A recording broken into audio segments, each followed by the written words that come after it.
Looking to design faster without sacrificing quality? In this tutorial, I'll show you how to improve your design workflow with Penpot in 2026. You'll learn practical tips for organizing projects, using reusable assets, collaborating efficiently, and streamlining your entire design process from start to finish.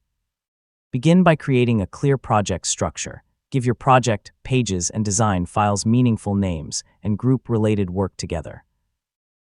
Spending a few minutes organizing everything at the beginning makes the rest of the workflow much smoother. Instead of recreating the same interface elements repeatedly, turn frequently used items into reusable components.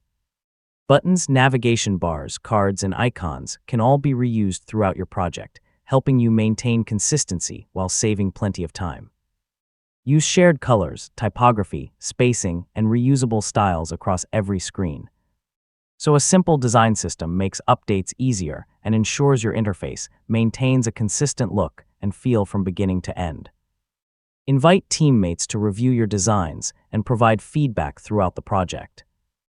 Sharing your work early helps identify improvements before development begins and reduces unnecessary revisions later.